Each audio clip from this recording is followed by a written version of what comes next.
लभनन्दनम् अज्ञानतिमिरान्धस्य ज्ञानाञ्जनशलाकया चक्षुरुन्मीलितं येन तस्मै श्रीगुरुवे नमः। नमामि हृदये शेषे लीलाक्षीराब्धिशायनं लक्ष्मीसहस्रलीलाभिः सेव्यमानं कलानिधिम् चतुर्भिश्च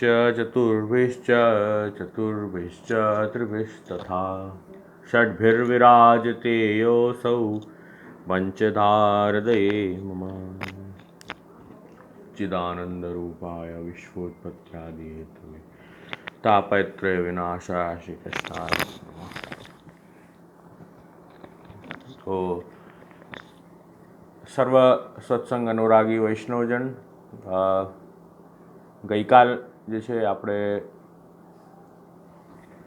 કેટલા નામોના દર્શન કર્યા તમે જ કહેશો ને, મારે થોડું કહેવાનું હોય. કેટલા? 4 અને 2 6 નામના દર્શન કર્યા એમ 6. એટલે આપણે વાસુદેવ નંદનાય નમઃ, ભૂમિ ક્લેશ ભારહારાય નમઃ, પુણ્ય શ્રવણ કીર્તનાય નમઃ 7, બરાબર. અને કલિમલ સંહતિ કલન યશ પુંજાય નમઃ, એ નામ થોડુંક આપણે સ્પર્શ કર્યું હતું, પણ થોડુંક વિસ્તાર બાકી છે. અને અધ્યાય જે છે એનો પણ દર્શન જરા કરવાનું બાકી છે. બીજા અધ્યાય લગભગ અડધો અધ્યાયનું દર્શન કર્યું હતું એવું મને યાદ છે.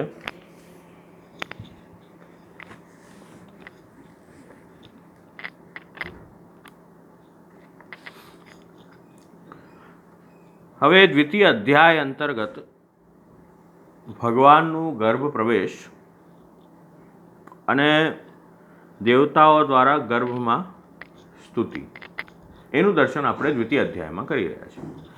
એટલે આપણે હજી સુધી જે છે એ ભગવાનનું ગર્ભ પ્રવેશ સુધી દર્શન કર્યું. એટલે ગઈકાલે આપણે લગભગ 24મા શ્લોક સુધી આપણે દર્શન કર્યું હતું. અને હવે દેવતાઓ દ્વારા જે ભગવાનની સ્તુતિ કરવામાં આવી છે એનું દર્શન કરવાનું દ્વિતીય અધ્યાયમાં આપણું બાકી છે.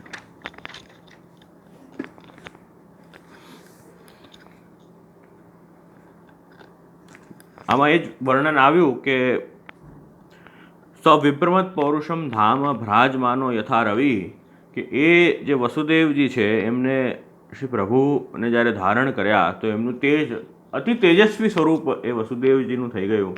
અને તેજસ્વી વસુદેવજીનું સ્વરૂપ થઈ ગયું યથા રવિ, સૂર્યની જેમ. સૂર્ય જેમ તેજસ્વી છે એવું વસુદેવજીનું સ્વરૂપ તેજસ્વી થયું. અને એ ભગવાનને પછી જે છે એ વસુદેવજીએ દેવકીજીમાં જ્યારે પધરાવ્યા તો દેવકીજીના મુખ પર બહુ પવિત્ર મુસ્કાન, અહીંના દર્શન અહીં થઈ રહ્યા છે, સુખદેવજી બતાવી રહ્યા છે. અને શરીરની કાંતિથી બંદી ગ્રહ જે છે આખું ઝગમગાવા લાગી ગયું.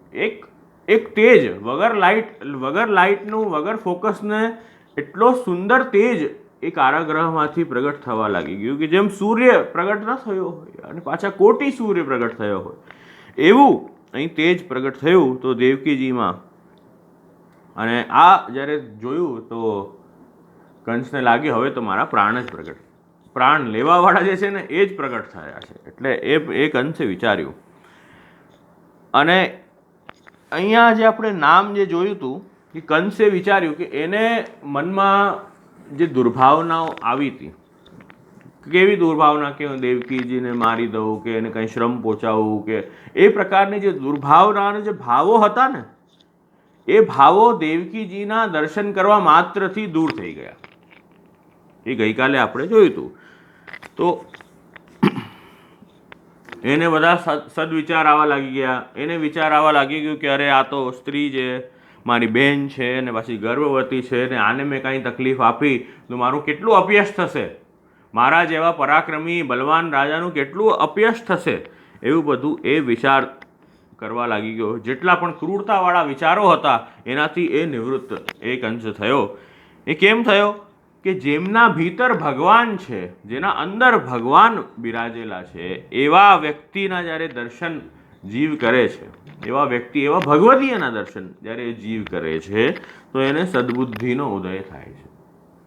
એ અહીં આપણે ગઈકાલે આ પ્રસંગ જોયો હતો અહીં સુધી. અને એના કારણે શું થયું કે કંસને બધા જે વિચારો હતા, ક્રૂરતાપૂર્ણ વિચારો હતા, એ બધા વિચારો દૂર થયા અને પછી બધું જ જે છે એ કૃષ્ણમય દેખાવા લાગ્યું. કેમ કે જ્યારે પહેલું બાળક થયું દેવકીજીને, ત્યારથી લઈને હવે આ ઠાકુરજીનું ગર્ભમાં પ્રવેશ થયું, ત્યારથી ઠાકુરજીનું ગર્ભમાં પ્રવેશ થયું ત્યાર સુધી એને ખાલી આ જ વિચાર છે કે નહીં, આ કૃષ્ણ હશે, આ મારો કાળ હશે, આ મારું મારવાવાળો હશે. એટલે એ હવે એને બધું કૃષ્ણમય થઈ ગયું. તો હવે અહીંયા એ જ શ્રી વલ્લભ અહીંયા આજ્ઞા કરી રહ્યા છે, 8મો નામ આજ્ઞા કરી રહ્યા છે, કલિમલ સંહતિ કલન યશ પુંજાય નમઃ. આ અહીં નામ બતાવી રહ્યા છે કે કલિમલ, કલિમલ એટલે કલીના જે દોષ છે એ કોણ? તો કહે એ તો કંસ જ હોય ને. કલિમલ જે છે એ કંસ, સંહતિ કલિમલમાં જે પાપરૂપ સંહતિ કલન એ સ્વભાવને સારી રીતે નાશ કરવાવાળા જેમનું યશનું સમૂહ છે એવા ભગવાન. બરાબર. કલિમલમાં જે દોષો છે એટલે પાપ, કલિમલ એને પાપ કહીએ. બરાબર. એ કોણ છે? કંસ. એ કંસ જે છે એ પાપરૂપ કંસ છે, એના સ્વભાવને સારી રીતેથી નાશ કરી દેવાવાળા ભગવાન. અયમ ભાવ ભગવત પ્રવેશાંતરમ અલૌકિકી કાચિત પ્રતિભા જાતા વસુદેવ દેવક્યો તત્પ્રભા દર્શન માત્રેણ કંસસ્ય સ્વહંતૃત્વ જ્ઞાને જાતેપી વિવેકી જાત ઇતિ તદ અપરાધ નિવૃત્તિ ઇતિ ઉક્તમ. એ જે એને મારવાની જે ઈચ્છા હતી એ વયું ગયું, એ ઈચ્છાથીની નિવૃત્તિ થઈ ગઈ અને વિવેકો જાતા, બહુ વિવેકી થઈ ગયો, એ વહી કહી રહ્યા છે.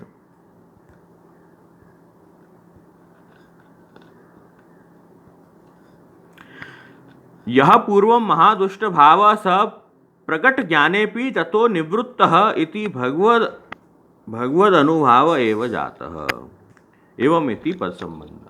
જે પૂર્વમાં જે જ્ઞાન હતું, મહાદુષ્ટ ભાવ જે હતું પહેલા જે કંસનું, એ ભાવનું શું થયું?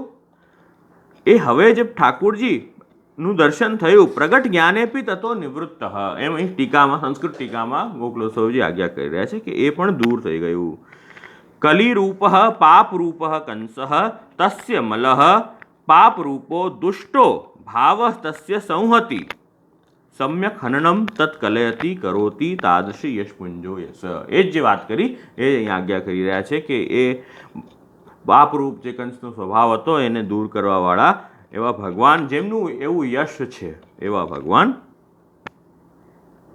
હવે બીજો અર્થ અહીં કરી રહ્યા છે, સરસ અર્થ, હજી એક અર્થ બતાવી રહ્યા છે કે બે અર્થ હવે હજી સુંદર બતાવ્યા કે કલિરૂપ કંસના પાપરૂપ દુષ્ટ સ્વભાવને સારી રીતે દૂર કરે. આ તો એક સાધારણ અર્થ થયો. બીજો અર્થ શું બતાવી રહ્યા છે? એ કહી રહ્યા છે આવા તો ભગવાનના ઘણા બધા છે, આવા લોકોના તો પાપ ઘણા બધા દૂર કર્યા છે, એટલે યશ પુંજોનો સમૂહ કહ્યું છે અહીંયા કે આ ખાલી એક જ યશ નથી ભગવાનનું. આવા તો ઘણા બધા આતતાઈઓ પાપીઓના બધાને જે છે એ યા તો આપણે વધ કરી દીધો છે, વધ કરવાથી એમના પાપ બધા દૂર કરી દીધા છે, યા પછી ઠાકુરજીના દર્શન કરવા માત્રથી જ એ પાપ દૂર કર્યા છે. એવા તો ઠાકુરજીના ઘણા બધા યશ છે એમ કરે, એટલે એ યશનો સમૂહ છે એમ અહીંયા આજ્ઞા કરી રહ્યા છે. બીજી વાત કરી રહ્યા છે કે સંહતિ, જે અહીંયા શબ્દ વાપર્યો છે કલિમલ સંહતિ કલન યશ પુંજાય નમઃ, એ જે સંહતિ શબ્દ છે એનો અર્થ આપણે હવે સેકન્ડમાં હવે સમૂહ કરી લઈએ. સમૂહ કરી લઈશું તો શું થઈ જશે? કલિરૂપ કંસના દુષ્સ્વભાવના સમૂહને પણ દૂર કરવા વાળી, એવો સેકન્ડ અર્થ એ કરી લીધો. સ્વભાવના દુષ્ટ સ્વભાવના સમૂહને દૂર કરવા વાળી, એ બીજો અર્થ કર્યો. અને ત્રીજો અહીંયા સુંદર એક અર્થ હજી બતાવી રહ્યા છે કે વસુદેવજી અને દેવકીજીને જે છે એ બહુ જે છે એ ક્લેશ આપ્યું, કંસે ક્લેશ આપ્યું, તકલીફ આપી અને બહુ ચિંતા આપી, બરાબર, કંસે બહુ ક્લેશ આપ્યું, ચિંતા આપી બહુ. તો એ ભગવાનના પ્રવેશ કરવાથી વસુદેવજી દેવકીજીમાં ભગવાનનું જ્યારે પ્રવેશ થયું, એક પ્રવેશ કરવાથી બધી ચિંતા જે છે એ દૂર થઈ ગઈ. એટલે કંસ દ્વારા, કલિમલ કોણ છે? કંસ છે. કંસ દ્વારા આપેલી બધી ચિંતાઓનો જે સમૂહ છે એને હરી લેવાવાળા, દૂર કરી લેવાવાળા યશ પુંજાય નમઃ, એવા ઠાકુરજી છે. આ એમનું યશ છે, એમને નમન કરી રહ્યા છે, એવું યશ. બેસી વાત, 3 અર્થ આપણે અહીં જોયા. એક તો અર્થ જોયું પાપરૂપ સ્વભાવ જે છે એનો ઠાકુરજી એ દૂર કર્યો, એ નિવૃત્ત કર્યું, પહેલું અર્થ. બીજું અર્થ જોયું શું જોયું? સંહતિનો અર્થ સમૂહ કરી લીધો. એટલે એનો અર્થ શું જોયો? કંસના દુષ્ટ સ્વભાવોનો જે સમૂહ છે એને દૂર કરવાવાળા ભગવાન છે. ત્રીજો અર્થ જોયો વસુદેવજી અને દેવકીજીને જે કલિમલ, જે કંસ દ્વારા જે દુઃખ દેવામાં આવી રહ્યું હતું, એ પ્રભુના ગર્ભમાં પ્રવેશ કરવાના દ્વારા શું થયું? એ બધી ચિંતાઓ, બધી દુઃખો દૂર થઈ ગયા, બધી ચિંતાઓ શાંત થઈ ગઈ. એવા જે ભગવાન છે એમનું આ જે યશ છે કે ઠાકુરજીના સન્મુખ જતા જ જીવના બધા દોષ જે છે, જે બધી ચિંતાઓ છે એ બધી દૂર થઈ જાય છે. એમ આજ્ઞા કર. એવા ભગવાનને, એવા યશ પુંજાય નમઃ. આ આપણે 8મા નામ અંતર્ગત દર્શન કર્યું. હવે આગળ થોડીક કથા આપણે હવે જોઈ લઈએ અને પછી એના હજી 2 નામ આ અધ્યાયના બાકી છે, તો એ બંને નામોનું પણ આપણે દર્શન કરશું.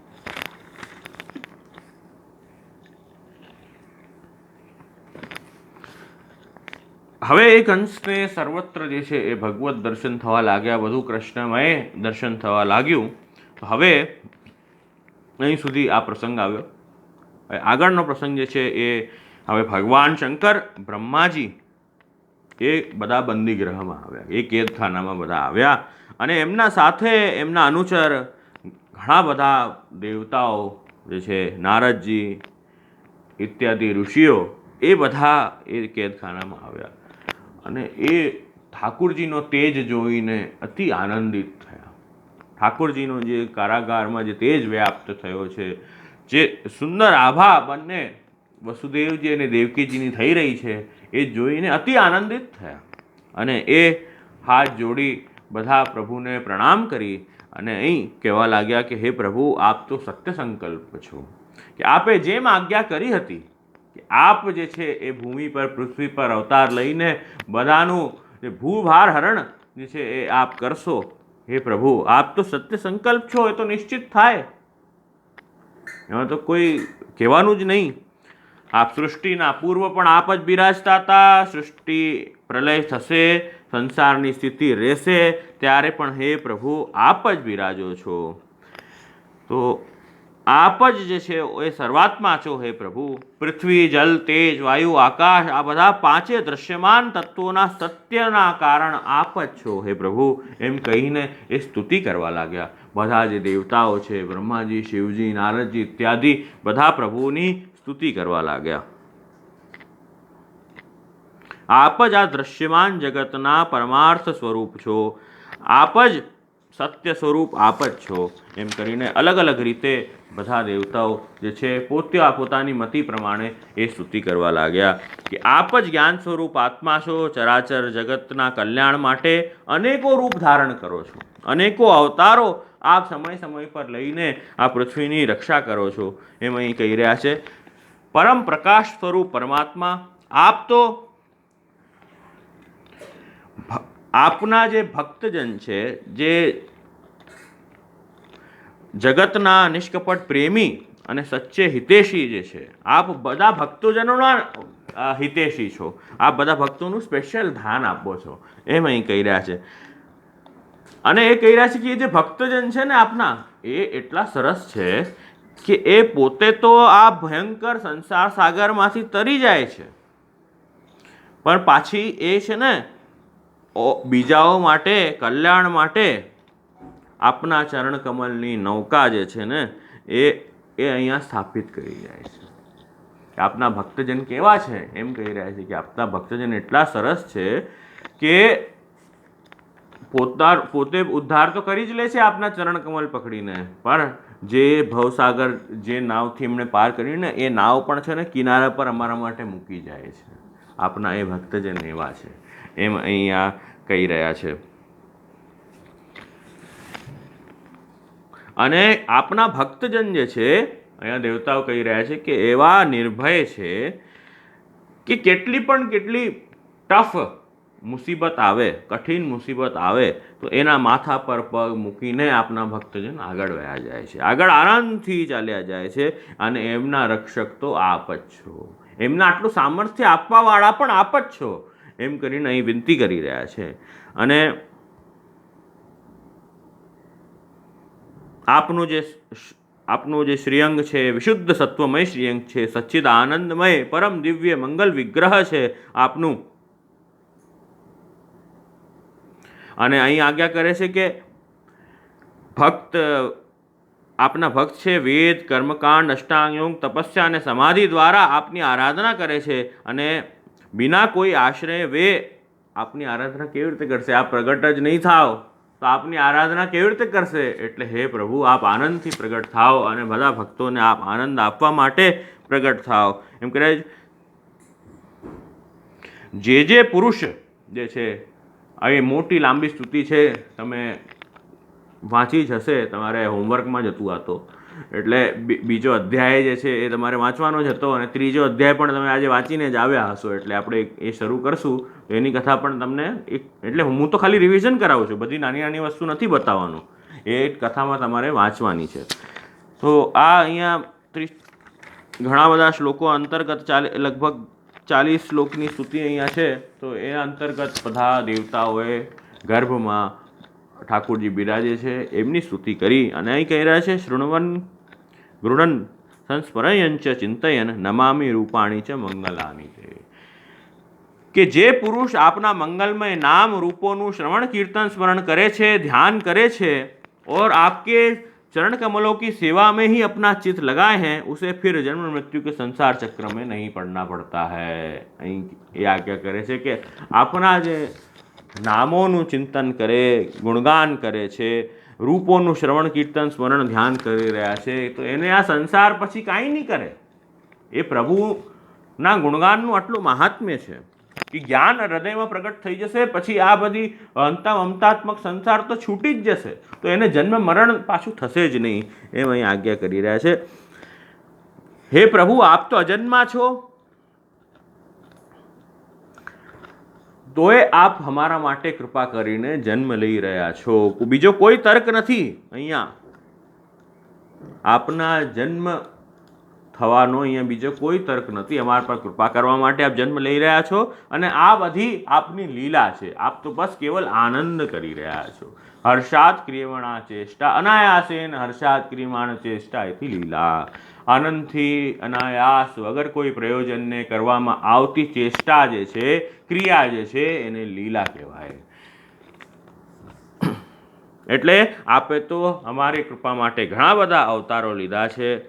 મત્સ્ય અવતાર, હયગ્રીવ અવતાર, કશ્યપ અવતાર, નરસિંહ, વરાહ, રામ, પરશુરામ, વામન અવતાર, બધા અવતારો ધારણ કરીને અમારી બધાની ત્રણેય લોકોની રક્ષા કરી છે.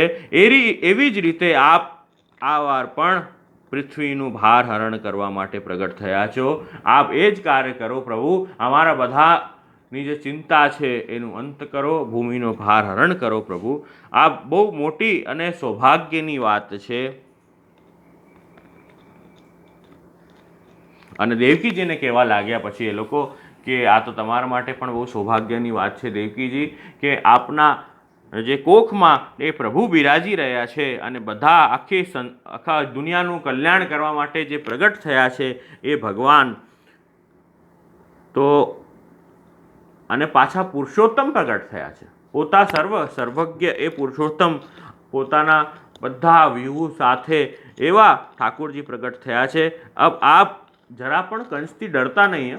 પાછા દેવતાઓ કહે છે હજી સુધી તો આપ બહુ ડરતા હતા, પણ હવે જરાય પ્રભુ આપ ડરતા નહીં, એમ કહી રહ્યા છે. અબ તો થોડા દિવસ તો જ મહેમાન છે, અબ તો જો કંસ હૈ वो कुछ दिनों का ही મહેમાન है, એમ અહીં દેવતાઓ કહી રહ્યા છે. આ રીતે દ્વિતીય અધ્યાયમાં સુખદેવજી કહે છે કે બ્રહ્માદિ દેવતાઓએ આ પ્રકાર ભગવાનની સ્તુતિ કરી, અને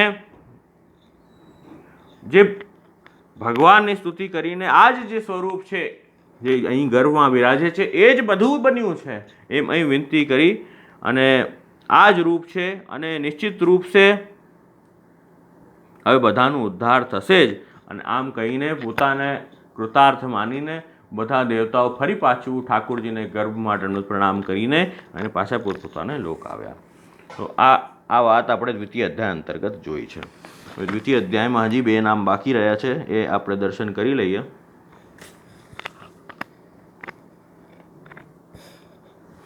ભક્તિ માર્ગ પ્રવર્તકાય નમઃ અને ભક્ત જન કલ્પ વૃક્ષાય નમઃ. આ 2 નામ, 9મું નામ અને 10મું નામ, એ બંને નામો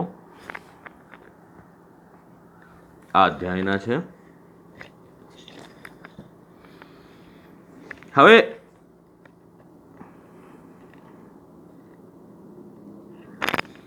કહી રહ્યા છે હમણાં હજી સુધી તો આપણે સાંભળ્યું કે આ બધા પૃથ્વી ને બધા ગયા ઠાકોરજીને વિનંતી કરવા કે બહુ ભૂભાર બહુ આવી ગયું છે, તો આપ એનું હરણ કરવા માટે, એ ભૂમિનો ભાર દૂર કરવા માટે, ભૂમિનો ક્લેશ દૂર કરવા માટે હે પ્રભુ આપ અવતરિત થાઓ. હજી સુધી આપણે આ સાંભળ્યું. હવે કહી રહ્યા છે એ તો ખેર પ્રયોજન છે, પણ મુખ્ય પ્રયોજન શું છે?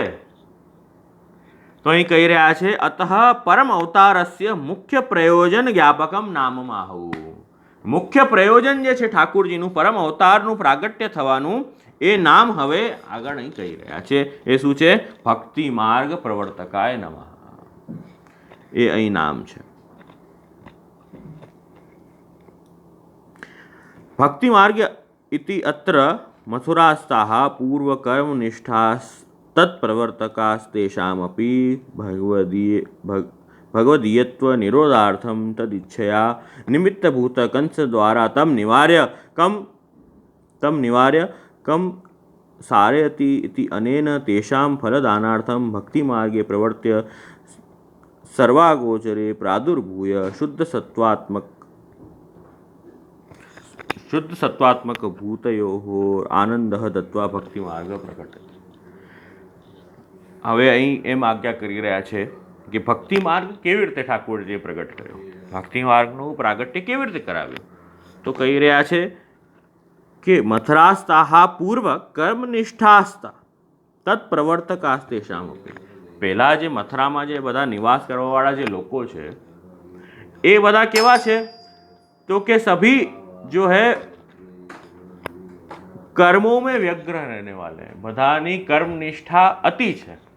બધા જે છે એ કર્મોમાં બિઝી રહે, કર્મનિષ્ઠા છે. હજી ભક્તિમાં એ લોકોની ઈચ્છા ને આ કર્મ કરીએ, સકામ કર્મ કરીએ અને આ ફલ પ્રાપ્ત થાય, બસ એટલું જ છે.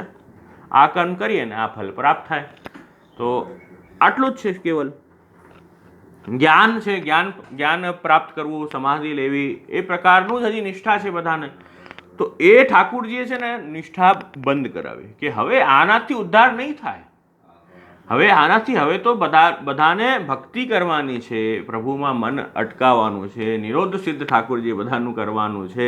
મથરાના, દ્વારકાના, વ્રજના બધા ભક્તોનું નિરોધ સિદ્ધ કરવાનું છે. તો હવે આ જે કર્મ ઇત્યાદિ નિષ્ઠા છે એનાથી નહીં ચાલે, એમ અહીં કહી રહ્યા છે. એટલે એ બધી કંસ દ્વારા એ બધા કર્મો બંધ કરાવ્યા. એ બધા કર્મો જે છે એ કંસ દ્વારા બંધ કરાવ્યા. કંસે કહી દીધું ને કે હવે જે પણ વિષ્ણુથી રિલેટેડ જે પણ કંઈ કામ થઈ રહ્યા છે, કેમ કે એ તો વિષ્ણુ વિરોધી છે કંસ, તો જે પણ કાંઈ વિષ્ણુ રિલેટેડ કામ થઈ રહ્યા છે એ બધા કંસે બંધ કરાવી દીધા. એટલે હવે કર્મ આદિ, યજ્ઞ આદિ એ બધું મથુરા મંડળમાં બંધ થઈ ગયું. હવે એ જ્યારે બંધ થઈ ગયું તો એનાથી જે કર્મનિષ્ઠા હતી એ તો ભાંગી ગઈ બધાની, તૂટી ગઈ. કર્મનિષ્ઠા તૂટી ગઈ બધાની. એ જ વાત અહીંયા કહી રહ્યા છે. તો એ કર્મમાં જે મોહ થતું બધાને એ દૂર કર્યું ઠાકુરજીએ,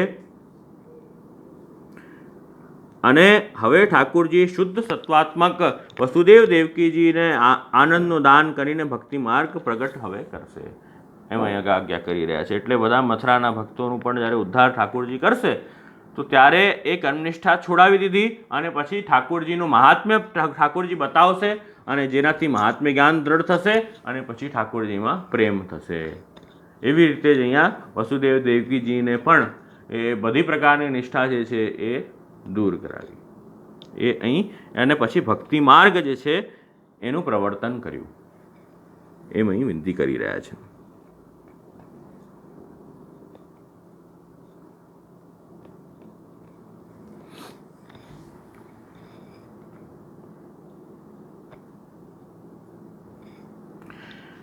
ભક્તિ માર્ગ અહીં કહી રહ્યા છે કે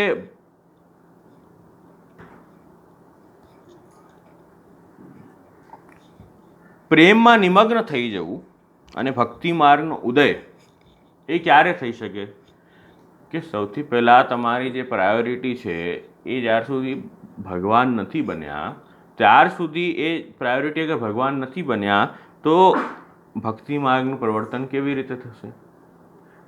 જો બેઝિક નિયમ એવું છે કે જે વસ્તુ જેની જે વધારે જે પ્રાયોરિટી આપતું હોય જીવનમાં એમાં જ જે છે એ પ્રેમ પ્રગટ થશે. સમજો છો શું કહું છું? જે વ્યક્તિ જે વસ્તુમાં જીવનમાં વધારે પ્રાયોરિટી આપતો હશે એ જ વસ્તુમાં જે છે એ પ્રેમ પ્રગટ થશે, બીજામાં પ્રગટ નહીં થાય. ના, અમને એવું છે કે ઈચ્છા બહુ છે અને એવું મનમાં બહુ છે કે ઠાકુરજી અમારા પર કૃપા કરે અને ભક્તિ પ્રગટ થાય, વધુ એવી ઈચ્છા બહુ ઘણી અંદર હૃદયમાં અંદર ઈચ્છા બહુ રહેલી છે, પણ કરતા અમે કંઈ નથી. એટલે કોઈ પણ ઉપચાર એવા નથી કરતા, નામ ધ્યાન અર્ચન કંઈ પણ પ્રકારનું જેનામાં ઠાકુરજીની કૃપા કે ભક્તિ પ્રગટ થાય એવું કંઈ નથી કરતા, પણ ઈચ્છા અમારામાં બહુ છે. કામ બધા અમે લૌકિક કરીએ છીએ, પછી ફાઇનલી વી એક્સપેક્ટ દેટ કે આપણું પ્રેમ પ્રભુમાં દ્રઢ થાય, પ્રેમ દ્રઢ થશે તો આપણને ભક્તિ સિદ્ધ થશે. એટલે કહેવાનો તાત્પર્ય છે એ બાજુ પ્રયત્ન કંઈ નથી કરી રહ્યા, પણ ઈચ્છા એવી ઘડી સારી ઈચ્છા પણ છે તો બહુ સારી વાત છે, ઈચ્છા હોવી જ જોઈએ, પણ બીજું એવું કાંઈ પ્રયત્ન નથી. પ્રાયોરિટી આપણી ઊંધી દિશામાં ચાલી રહી છે, અને પછી વી એક્સપેક્ટ શું એક્સપેક્ટ કરીએ છીએ કે આપણી ભક્તિ દ્રઢ થાય. એવી રીતે નિષ્ઠા તો તમારે જે છે ને એ કર્મ જ્ઞાન ઇત્યાદિ બધી વસ્તુઓમાંથી કાઢીને અને એ પ્રભુમાં લગાડવી પડશે. સર્વ ધર્માન પરિત્યજ્ય મામ એકમ શરણમ વ્રજ. બધા ધર્મોમાંથી તમારે જે નિષ્ઠા છે એ કાઢીને મામ એકમ શરણમ વ્રજ અહમ ત્વા સર્વ પાપેભ્યો મોક્ષયિષ્યામિ મા શુચઃ. એ બહુ આવશ્યક છે. એ જ નહીં હોય તો પછી કેવી રીતે સિદ્ધ થશે?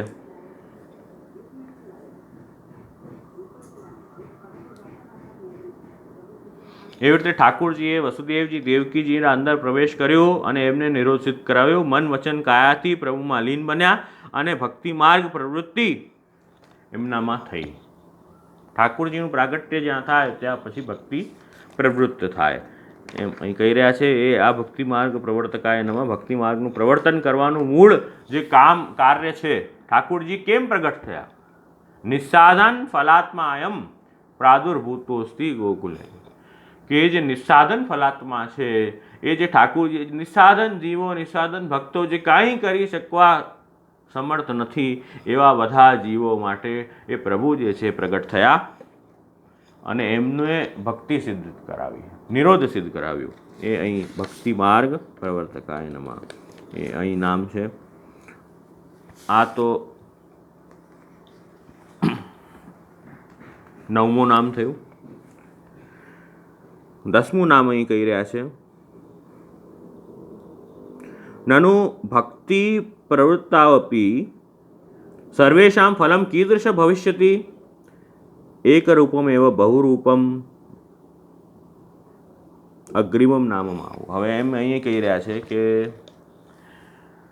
ભક્તજન્મ કલ્પ વૃક્ષાય નમઃ. ભક્તજન કલ્પ વૃક્ષાય નમઃ. આગળનું નામ ઠાકોરજીનું છે, 10મું નામ એ કહી રહ્યા છે એ ભક્તજન કલ્પ વૃક્ષાય નમઃ. એનું મતલબ શું હોય તો કહી રહ્યા છે ભક્તજનાનામ કલ્પ વૃક્ષ રૂપ. ભક્તજનોના કલ્પ વૃક્ષ રૂપ એ ભગવાન છે. એમાં કહી રહ્યા છે કલ્પ વૃક્ષો યથા યસ્ય આકાંક્ષા તથા તામ પૂરયતિ તથા યાદૃશો ભક્તો યયા રીત્યા ભજતે તાદૃશમેવ તસ્મૈ ફલમ દદાતિ ઇતિ ભાવઃ. એટલે અહીં કહી રહ્યા છે કે કલ્પવૃક્ષો યથા યસ્ય આકાંક્ષા. કલ્પવૃક્ષ શું કરે કે જેની જે પ્રકારની પણ આકાંક્ષા હોય, યસ્યા યયા આકાંક્ષા તથા તામ પૂરયતિ, તેને તે પૂરી કરે છે. તે જ રીતે યાદૃશો ભક્તો યયા રીતે ભજતે, કે જે રીતે ભક્ત ભજન કરે છે તે રીતે તાદૃશમેવ તસ્મૈ ફલમ દદાતિ ઇતિ ભાવ. એને તે રીતે ઠાકોરજી ફલ આપે છે. એતत् સર્વમ ગર્ભસ્તુતૌ સ્ફુટીકૃતમપી તત્સૂચકમ નામ જ્ઞેયમ ઇદમ. આ વાત આપણને કેવી રીતે ખબર પડી કે ગર્ભસ્તુતિમાં આ વાત સ્ફુટ છે, આ વાત પ્રગટ થઈ કે ભગવાન કેવા છે, ભક્તજન કલ્પ વૃક્ષાય નમઃ. એ ભગવાન કેવા છે, ભક્તજન. એ કેવી રીતે ખબર પડી કે અહીં કહી રહ્યા છે એ ગર્ભસ્તુતિમાં ખબર પડી. ગર્ભસ્તુતિમાં જો જેવા પ્રકારનું ઠાકોરજીએ જેને ફલદાન કરવાના છે એના અધિકાર પ્રમાણે, જે ભક્તનું જેવું અધિકાર છે એવા પ્રકારે એણે સ્તુતિ કરી. સ્તુતિ પણ બધા અલગ અલગ કરે ને, જેવી ઠાકોરજીની પ્રતિ ભાવના હોય, ઠાકોરજી જે પ્રકારનું જ્ઞાન હોય, ઠાકોરજીએ જે પ્રકારનું ફલદાન કરવાની ઈચ્છા હોય એવી જ પ્રકારની પાછી સ્તુતિ કરે. એવું પ્રકારનું માંગે. પાછું જીવનો જેટલો અધિકાર હોય ને એવું જ માંગે. પ્રભુ પાસે જીવનો જેટલો અધિકાર હોય એટલું જ માંગે. કલ્પવૃક્ષ છે, ભક્તજનના કલ્પવૃક્ષ છે ભગવાન. ભક્તજન ઠાકોરજી પાસે જે મનોરથ લઈને જાય એ મનોરથ પ્રભુ પૂર્ણ કરે છે. પણ જીવ તો શું છે કે અજ્ઞાની છે, એને કાંઈ ખબર પડતી નથી. ઠાકોરજી તો પરમ ફલ આપવા માંગી રહ્યા છે અને જીવ નાનો તુચ્છ ફલ માંગીને આવે છે. લૌકિક નાશવંત ફલો પ્રભુ પાસે માંગે છે. અલૌકિક ફલો જે બધું અહીં જ મૂકીને જવાનું છે એ બધી વસ્તુ ઠાકોરજી પાસે જીવ માંગે છે. એ સ્થિતિ જીવની છે. તો અહીં કહી રહ્યા છે કે જીવને નથી ખબર પડતી આ બધી વાત. એતत् સર્વમ ગર્ભસ્તુતિ સ્ફુટીકૃતમ. ગર્ભસ્તુતિમાં સ્ફુટ છે, પ્રગટ થઈ છે આ બધી વાત.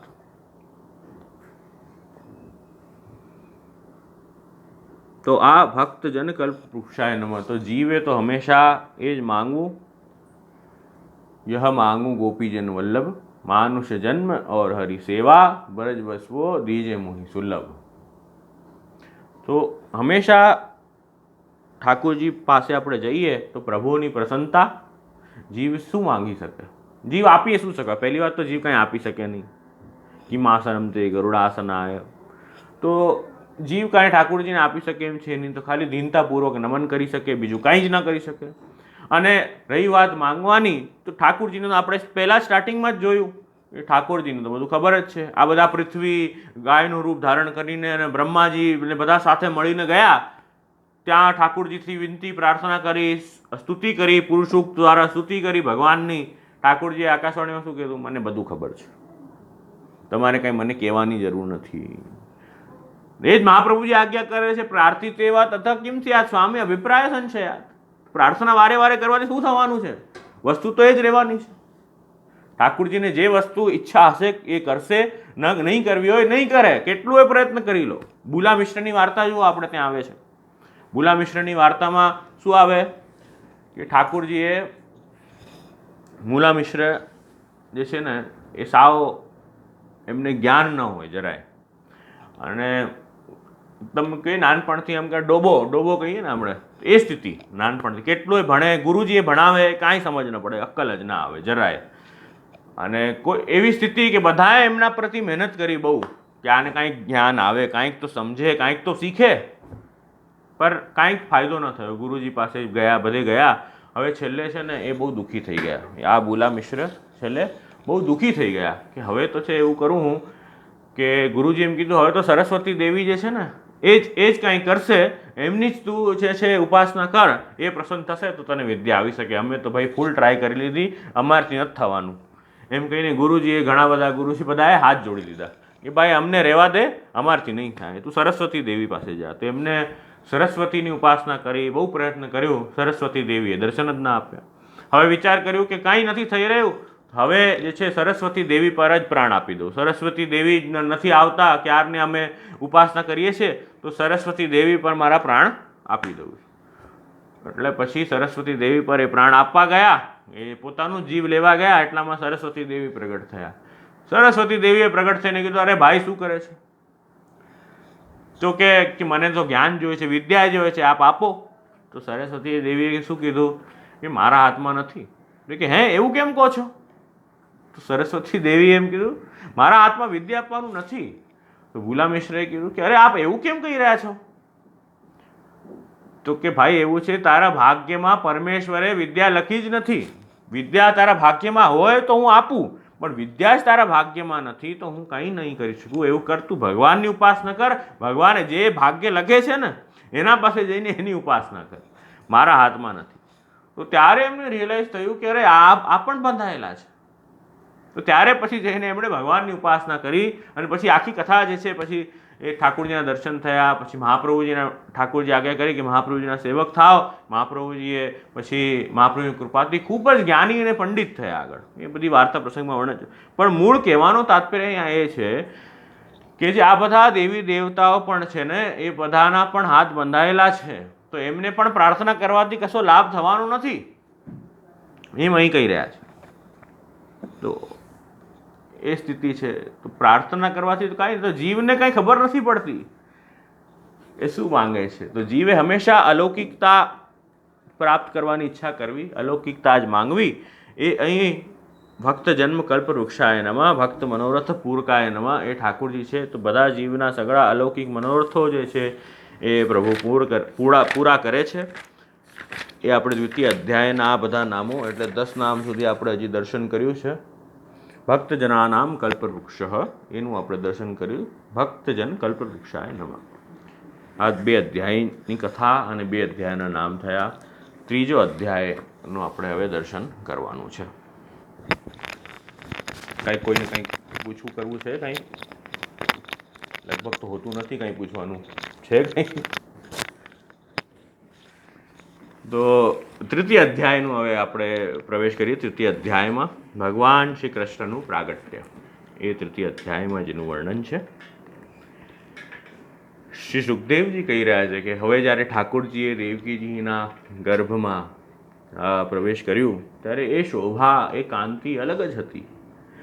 એ બંદી ગ્રહમાં જે વાતાવરણ હતું એ કંઈ અલગ જ હતું. અને હવે તો ઠાકોરજી પ્રગટ થવાના છે ને, હવે તો બંદી ગ્રહની શું વાત કરો છો, બધું જે છે અલૌકિક થવા લાગી ગયું. હવે આ જે પહેલા 8 શ્લોકોનું વર્ણન અહીં સુખદેવજી કરી રહ્યા છે કે આ 8 શ્લોકોમાં સમસ્ત બધી વસ્તુ અતઃ સર્વગુણોપેત કાલ પરમ શોભન. ઠાકોરજી પ્રગટ થવાના છે તો બધી ઋતુઓ, બધી દિશાઓ, બધો સમય એ બધો એની મેતે શુભ થઈ જાય. એમાં કંઈ શુભ કરવાની આવશ્યકતા ન હોય. પ્રભુ જ્યાં પ્રગટ થવાના હોય જે સમયે એ કાલ એની મેતે શુદ્ધ થઈ જાય કે અમને ઠાકોરજી પધરાવા છે, તો પછી આપ કંઈક સરસ મુહૂર્ત આપો ને ઠાકોરજી પધરાવવાનો, કે મારા પાટોત્સવનું કંઈક સરસ મુહૂર્ત આપો ને. અરે ભાઈ એવું ન હોય. ઠાકોરજી જ્યારે પધારવાના જે સમયે તમે ઠાકોરજી પધરાવશો એ મુહૂર્ત એની મેતે શુદ્ધ થઈ જશે. કાલ પરમ શોભન, સર્વગુણોપેત કાલ પરમ શોભન. એમ અહીં કહી રહ્યા છે કે સમસ્ત આ જે સમય છે એની મેતે શુદ્ધ થઈ જાય, બધો મુહૂર્ત બરાબર થઈ જાય એ સમયે જ્યારે ઠાકોરજી પ્રગટ થવાના છે. એ રોહિણી નક્ષત્ર આવી ગયું, આકાશમાં બધા જે તારા ગ્રહ આદિ છે બધા શાંત અને સૌમ્ય થઈ ગયા.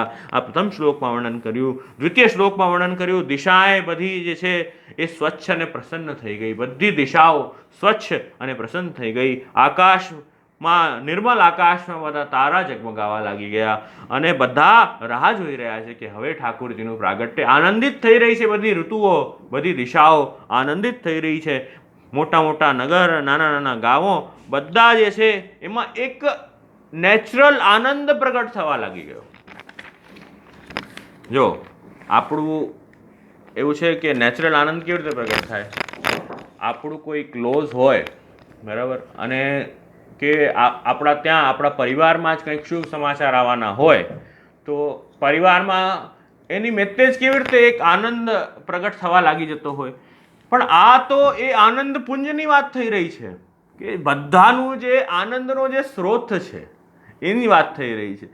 તો આમાં તો કંઈ વિવેક જ નહીં રહે કે આ મારા પરિવારનો કે બીજાના પરિવારનો. આમાં તો બધી જે દિશાઓ છે, બધી ઋતુઓ છે, બધા કાલ છે, જેટલા લોકો છે બધા સ્વાભાવિક હર્ષિત થઈ જશે બધા, કેમ કે એ આનંદ પુંજ એ આનંદનો સ્ત્રોત છે કે એનો પ્રાગટ્ય થવાનું હોય તો બધા જ આનંદિત થઈ જશે કે નદીઓ, પહાડો, વૃક્ષો બધું. તો એ રીતે એ આનંદિત થઈ જશે એમ અહીં આજ્ઞા કરે છે કે નદીઓનું જલ જે છે એ નિર્મલ થઈ ગયું. નદીઓનું જલ નિર્મલ થઈ ગયું અને રાત્રિના સમયમાં એ સરોવરમાં કમલ ખીલવા લાગી ગયા. કમલો પણ આનંદિત થઈ ગયા. રાત્રિના સમય બધા કમલ ખીલી ગયા એમ કર્યા છે. વનમાં વૃક્ષો જે છે રંગબેરંગી પુષ્પો વનના વૃક્ષોમાં બધા ખીલાઈ ગયા એમ કહી રહ્યા છે. બધા પક્ષી જે છે ચહેકવા લાગી ગયા. ભોરા જે છે એ સુંદર ગુંજાર કરવા લાગી ગયા. આખું વાતાવરણ ખીલી ગયું. આ ઠાકોરજીનું પ્રાગટ્ય થવાનું છે એનું વર્ણન એ 8 શ્લોકોમાં કરી રહ્યા છે કે એ પ્રકૃતિમાં શું બધા ચેન્જીસ આવવા લાગી ગયા, એની મેતે આનંદિત થવા લાગી ગઈ એ પ્રકૃતિ. પાછી જળ વસ્તુઓ છે અડધી તો પાછી આમાં, એ બધી જળ વસ્તુઓમાં પણ ચેતનતાનો પ્રવેશ થવા લાગી ગયો. વાયુ પણ અતિ સુંદર શીતલ મંદ સુગંધિત વાયુ વહી રહી છે. અને આગળ આપણે વાત કરી કે કંસે બધા જે કર્મો છે એ બધાના કર્મો જે છે એ નિષ્ફળ કરી દીધા. તો એ કર્મો નિષ્ફળ કરી દીધા તો એ બધાના અગ્નિહોત્ર ઇત્યાદિ કર્મો જે છે એ પણ બધા નષ્ટ થઈ ગયા. હવે જે કર્મો બધા નષ્ટ થઈ ગયા હતા એ બ્રાહ્મણોના અગ્નિહોત્ર ઇત્યાદિ, અગ્નિહોત્રમાં જે અગ્નિ હોય ને કોઈ દિવસ બુઝાય નહીં, આખા દિવસ એ અગ્નિ રહે જ. પણ એ બધી એ કંસના પાપોના કારણે બધી અગ્નિ જે છે એ બુઝાઈ ગઈ હતી એમના પાપોના કારણે. તો હવે એ જે અગ્નિ જે છે ને એ હવે અપને આપ જલવા લાગી ગઈ. એની મેતે જ એ બધી અગ્નિ પણ જલવા લાગી, કેમ કે ઠાકોરજીનું પ્રાગટ્ય થવાનું છે તો એ અગ્નિ તત્વ પણ આનંદિત થઈ ગયું. એ અગ્નિહોત્ર પણ જે અગ્નિ છે એ આનંદથી જલવા લાગી.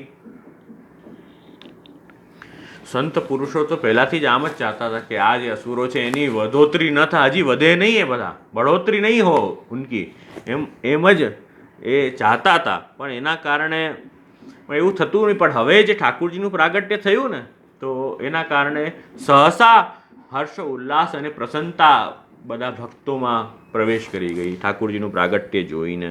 અપને આપ એની મેતે જ જે છે એ બધા વાજિંત્રો વાગવા લાગી ગયા, એ ઘોષ થવા લાગી ગયું, અપને આપ અવાજ થવા લાગી ગયો, એ ધુમધુભી વાગવા લાગી ગઈ એમ અહીં વર્ણન કરી રહ્યા છે. અને ભગવાનના મંગલમય બધા કિન્નર, ગંધર્વ ઇત્યાદિ મધુર સ્વરમાં ગાન કરવા લાગ્યા અને સિદ્ધ ચારણ જે છે ભગવાનની સ્તુતિ કરવા લાગ્યા. તો અપ્સરાઓ બધી નૃત્ય કરવા લાગી ગઈ, એ બધા સ્વરનું વર્ણન કરી રહ્યા છે. તો આ રીતે પુષ્પોની વર્ષા એ પ્રભુ પ્રાગટ્ય થવાનું છે ત્યારે બધા કરવા લાગી ગયા. અને વાદળો પણ ધીરે ધીરે એ ગર્જના કરવા લાગ્યા. એનું મતલબ શું કે બધા વૈષ્ણવ ભેગા થાય ને તો ત્યારે બધા સત્સંગમાં ભેગા થાય એટલે ઓનલાઈનમાં તો એટલી અવાજ નથી આવતી, પણ જ્યારે પ્રત્યક્ષ બધા ભેગા થાય ને તો અમે ઘણીવાર બેઠા હોઈએ ને એન્ટર થયા હોઈએ ને તો અવાજ આવતી હોય ધીરે ધીરે, ખુસર ખુસર ખુસર ખુસર ખુસર ખુસર ધીમે ધીમે છે ને અવાજ ચાલતી હોય બધાની. તો એવી ટાઈપની અવાજ જે છે ને એ આ વાદળના આવવા લાગી. વાદળ પણ ઠાકોરજીનું ગુણગાન કરવા લાગ્યું, એ ધીરે ધીરે ગર્જના કરવા લાગ્યું, એ ઠાકોરજીનું નામ લઈને આનંદિત થવા લાગ્યું એ વાદળાઓ પણ. તો અહીં એ કહી રહ્યા છે ધીમે ધીમે એ ગર્જના કરવા લાગ્યું, અને આ જ જે સમય છે ને એ હવે આ ભગવાન જનાર્દન છે એમના હવે પ્રાગટ્યનો સમય થઈ ગયો. બધી વસ્તુ અનુકૂળ થઈ ગઈ. અરે અનુકૂળતા નથી હજી ઠાકોરજીના પ્રાગટ્ય કરવાની, હજી સેવા કરવાની અનુકૂળતા નથી. અરે તમે ઠાકોરજીને પધરાવશો ને તો એની મેતે અનુકૂળતા થઈ જશે. એની મેતે બધો સમય જે છે ને એ સારો થઈ જશે, બધો સમય અનુકૂળ થઈ જશે. તો ઠાકોરજીના પ્રાગટ્યથી તો એ સ્વાભાવિક પ્રસન્નતા છે. ભગવાનના પ્રાગટ્યમાં સ્વાભાવિક પ્રસન્નતા છે, કેમ કે એ આનંદકંદ પુરુષોત્તમ છે. જેમના કારણે એ સુખની અનુભૂતિ થઈ રહી છે, એ પોતે સુખનો જે સ્ત્રોત છે એ પ્રગટ થવાનો છે, તો આનંદ તો થશે જ ને. તો એમાં ક્યાં કહેવું. તો આ બધો સુંદર વર્ણન જેવી રીતે અંધકારનું આખું સામ્રાજ્ય હતું, તો હવે સબકે હૃદય મેં ભગવાન વિષ્ણુ એ પ્રગટ દેવકીજીના ગર્ભમાંથી જ્યારે પ્રગટ થયા, તો એવું લાગ્યું કે જે પૂર્વ દિશાઓમાં 16 કલાઓથી પૂર્ણ ચંદ્રમાનો ઉદય થઈ ગયો. આખું એકદમ અંધારું, ગુપ અંધારું હોય ને અચાનક જે છે એ પૂર્ણ ચંદ્રમાનું પ્રાગટ્ય થાય, તો કેવું તેજસ્વી રોશની ચારો તરફ થઈ જાય અને અંધકાર દૂર થઈ જાય. એવી રીતે એ ઠાકોરજીનું જ્યારે પ્રાગટ્ય થયું તો ખૂબ આનંદિત થઈ ગઈ બધી ઋતુઓ, દિશાઓ, નદીઓ, જલાશયો, બધા પક્ષીઓ, બધા ભંવરાઓ, બધા દેવતાઓ, બધા ઋષિઓ, સંતો બધા આનંદિત થયા. એમ આ પહેલા 8 શ્લોકોમાં વર્ણન કર્યું છે. હવે ઠાકોરજી પ્રગટ થયા ને કે એક સામને ઠાકોરજીના એક અદ્ભુત બાલક પ્રગટ થયું. અહીં કહી રહ્યા છે તમ અદ્ભુતમ બાલકમ મુજેક્ષણમ. એ અદ્ભુત બાલક ઠાકોરજી સન્મુખ પ્રગટ થઈ ગયા છે. સુંદર નેત્ર પ્રભુના છે, કમલના સમાન. અંબુજેક્ષણમ, કમલના સમાન એ પ્રભુના નેત્ર છે. અને એ નેત્રને દર્શન કરીને બહુ આનંદિત એ વસુદેવજી દેવકીજી થયા. એ 9મા શ્લોકમાં અહીંયા વર્ણન કરી રહ્યા છે. અને એ પ્રભુ પણ કયું સ્વરૂપ છે ઠાકોરજીનું, કે એ તો ચતુર્ભુજ સ્વરૂપ ધારણ કરીને ઠાકોરજી પ્રગટ થયા. ચતુર્ભુજ સ્વરૂપ ધારણ કરીને ઠાકોરજી પ્રગટ થયા. ચતુર્ભુજમ શંખ ગદાયુર્ધાયુધમ શ્રીવત્સ લક્ષ્મમ કલશોભિકોસ્તુભમ પીતાંબરમ સાંદ્ર પયોદ સૌભગમ. એ અહીં કહી રહ્યા છે એ જે ઠાકોરજી છે એ કેવા શું સ્વરૂપ છે ઠાકોરજીનું. તો અહીં વસુદેવજીએ જે દર્શન કર્યું એ કહી રહ્યા છે કે ચારો હાથમાં સુંદર શંખ, ચક્ર, ગદા, પદ્મ એ ઠાકોરજીએ લીધેલા છે. વક્ષસ્થળ પર શ્રીવત્સનો ચિહ્ન છે. અત્યંત સુંદર જે છે એ સુવર્ણમય રેખા એ શ્રીવત્સ ચિહ્નની એ ઠાકોરજીએ ધારણ કરેલી છે. ગળામાં કૌસ્તુભ મણિ ધારણ કરી છે. અને વર્ષાકાલીન મેઘ હોય, મેઘશ્યામ, એ જે વર્ષાકાલીન મેઘ હોય એવું મેઘશ્યામ પરમ સુંદર શ્યામલ શરીર પર મનોહર પીતાંબર ઠાકોરજીએ ધારણ કર્યું છે. અને વૈદુર્ય મણિ, કિરીટ અને કુંડલ સુંદર કાંતિથી સુંદર ઘૂંઘરાળા ઠાકોરજીના વાળ છે. એમ અહીં સુંદર વર્ણન કરી રહ્યા છે. અને એવું તેજસ્વી સ્વરૂપ કે ઠાકોરજીના વાળ પણ એવા લાગે કે સૂર્યની જે કિરણો નીકળતી હોય અને ઠાકોરજીના ઘૂંઘરાળા વાળ જે છે ને એ કિરણો જેવા લાગી રહ્યા છે. એમ અહીં અલગ અલગ પ્રકારે ચમકી રહ્યા છે પ્રભુના સુંદર વાળ છે. અહીં કહી રહ્યા છે કરદની બહુ સુંદર ધારણ કરી છે. બાજુબંધ, કલાઈઓમાં કંકણ, એ બધા સુંદર. અને આ બધા આભૂષણોથી સુશોભિત આ બધા જે બાળક છે, ચતુર્ભુજ બાળક, એના અંગમાં અનોખી જ જે એ છટા એ દર્શન થઈ રહી છે. આ વસુદેવજીએ જોયું અને જોઈને દર્શન કરીને વસુદેવજીએ વિચાર્યું. પહેલા તો આશ્ચર્ય થયું એમને કે ઓહો, આ ઠાકોરજી સાક્ષાત પ્રગટ થઈ ગયા. હજી સુધી તો સાંભળ્યું હતું ને, ખાલી હજી સુધી કેવલ સાંભળ્યું હતું કે ઠાકોરજી પ્રગટ થવાના છે. પણ હવે સાક્ષાત જ્યારે ઠાકોરજી પ્રગટ થઈ ગયા, સાક્ષાત પ્રભુ જ્યારે પ્રગટ થઈ ગયા, તો પહેલાં આશ્ચર્ય થયું વસુદેવજીને. અને પછી આનંદથી એમની આંખો જે છે એ ખીલી ઉઠી. વસુદેવજીની આંખો આનંદથી ખુલી ઉઠી. અને ત્યારે એમણે વિચાર કર્યો કે વાહ, આ તો અદ્ભુત વસ્તુ થઈ છે. તો મનોજ મન એમણે છે ને કે હું કેવી રીતે ઉજવીશ આ ઉત્સવ, કેવી રીતે ઉજવીશ, મનોમન એમણે છે ને બધી ઉત્સવની મનમાં જ તૈયારી કરી લીધી એ વસુદેવજીએ, કે બ્રાહ્મણોને આ ગાયો દાન કરીશ, આ રીતે ઉજવીશ, એ પ્રકારે મનોમન જ એમણે બધી વિચાર કરી લીધા અને મનથી જે છે એ 10,000 ગાયો દાન કરીશ એનું સંકલ્પ પણ કર્યું. એ આનંદમાં આવીને, આનંદમાં હંમેશા આપીએ અને દુઃખમાં હંમેશા લેવાની ઈચ્છા થાય. તો આ બંનેના સ્વભાવ જ એવા છે. આનંદમાં હાથ આમ હોય, દુઃખમાં હાથ આમ હોય. તો એ ફરક છે. તો ભગવાનનું જ્યારે પ્રભાવ એમણે જાણી લીધું તો બધું ભય વયું ગયું અને ભગવાનના ચરણોમાં બુદ્ધિને સ્થિર કરીને પોતાનું મસ્તક એ વસુદેવજીએ ઝુકાવી લીધું અને હાથ જોડીને હવે વસુદેવજીએ થોડી ઠાકોરજીની સ્તુતિ કરી. એ સ્તુતિનું વર્ણન અહીંયા આવી રહ્યું છે. સુંદર સ્તુતિ વસુદેવજીએ પણ કરી છે, પછી દેવકીજીએ પણ કરી છે. એ પ્રકારનું વર્ણન આ અધ્યાયમાં આવ્યો છે. તો આ અધ્યાયનું દર્શન કરીએ આજે. અને નામો તો દેવકી નંદનાય નમઃ નેક્સ્ટ નામ છે, એટલે હા, એ પૂરું જ લેવું પડશે ત્યારે જ એ નામ આવશે. એટલે અહીં વસુદેવજી એ જ કહી રહ્યા છે કે આપ તો સાક્ષાત પુરુષોત્તમ છો, આપ બધું જ આપ જ છો, બધાના અંતર્યામી આપ જ છો, પરમાર્થ સત્ય આપ છો, આત્મ સ્વરૂપ આપ છો. આપને કોઈ ઢાંકી ન શકે. ગુણોનું આવરણ કેટલું પણ રાખો ને, આપ પ્રયત્ન કરો કે ચૂપચાપ અહીં પ્રગટ થઈ જાઓ કારાગારમાં, પણ આપને કોઈ ઢાંકી ન શકે. આપની શોભા જે છે ઢકાય એવી છે જ નહીં. એ કારાગારની શોભા જ કંઈ અલગ થઈ ગઈ. હવે માણસને છુપાઈને જન્મવાનું હોય તો આટલું બધું હોવા થાય ત્યાં છુપાઈ કેવી રીતે શકે? તો એ શક્ય જ નથી કે આપને ઢાંકવી શકવાનું શક્ય જ નથી. આપને કંઈ પ્રવેશ નથી કરવું પડતું. હે પ્રભુ, આપને ક્યાંય પણ પ્રવેશ નથી કરવું પડતું. આપ ન બહાર છો ન ભીતર છો, આપ તો સર્વત્ર વ્યાપ્ત છો. એમ એ ચતુર્ભુજ સ્વરૂપની અલગ અલગ પ્રકારે સ્તુતિ અહીં વસુદેવજી કરી રહ્યા છે.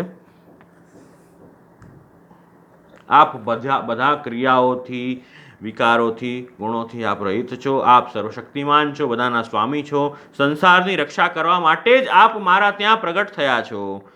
એમ વસુદેવજી કહી રહ્યા છે. એના માટે જ આપણે અહીં અવતાર લીધો છે. અહીંયા કહી રહ્યા છે કે મોટા મોટા જે સેનાપતિઓ છે એ પોતાના અહમમાં બેઠા છે કે મોટી મોટી સેનાઓ એમના પાસે છે, પણ એમને ખ્યાલ નથી કે આપ તો સાક્ષાત પુરુષોત્તમ છો. આપ બધાનો સંહાર કરીને બધાના જે પાપો છે એને દૂર કરશો. અહીં આ એ જાણ. અને હે પ્રભુ, પાછું એક વાત કહી રહ્યા છે કે આ જે કંસ છે ને એ મહાદુષ્ટ છે.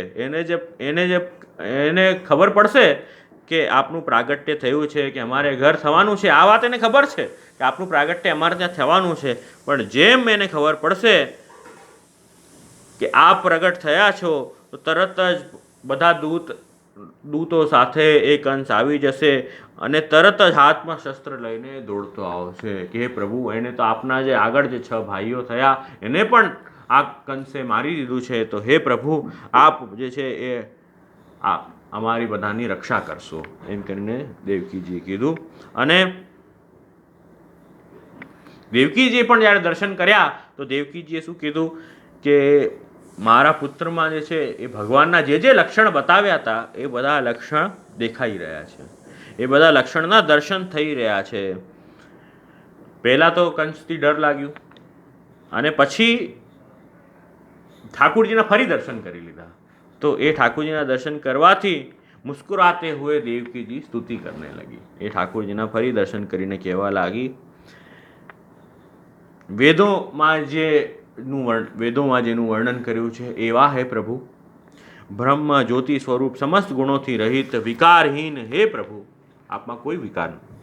પ્રાકૃત ધર્માન આશ્રય, અપ્રાકૃત નિખિલ ધર્મ રૂપ, એવું ઠાकुरજીનું સ્વરૂપ છે. आप स्वयं विष्णु છો. ब्रह्माजीની પૂરી આયु 2 परार्थ समाप्त हो जाते हैं, काल शक्ति के प्रभाव से सारे लोक नष्ट हो जाते हैं। पंच महाभूत अहंकार में और अहंकार महतत्व में और महतत्व प्रकृति में लीन हो जाते हैं। उस समय भी हे प्रभु दुनियाનું પ્રલય થઈ જાય ને તો હે પ્રભુ એકમાત્ર આપ ही शेष रह जाते हैं। केवल आप पहला હતા, સૃષ્ટિ થઈ સંચાલન થઈ રહ્યું છે ત્યારે પણ બધું આપ જ છો પ્રભુ, અને પ્રલય બધાનું થઈ જશે બધી વસ્તુઓનું ત્યારે પણ હે પ્રભુ आप જ शेष रह जाते हैं। इसके लिए आपका नाम शेष है। इसके लिए हे प्रभु आपका नाम शेष है। एम અહીંયા દેવકીજીએ વર્ણન કરી સ્તુતિમાં। પરંતુ આ તો સુંદર આપનું સ્વરૂપ છે જ, એમાં કંઈ બેમત નથી।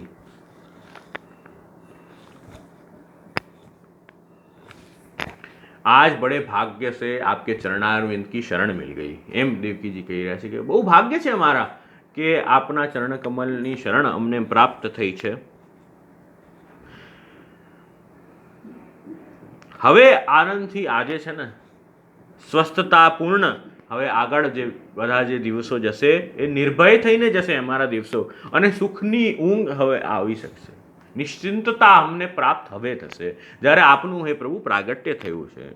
આપ તો ભક્તના ભયના હરણ કરવાવાળા ભક્ત ભયહારી છો। આપ જ અમારી રક્ષા કરો હે પ્રભુ। આ પાપી કંસને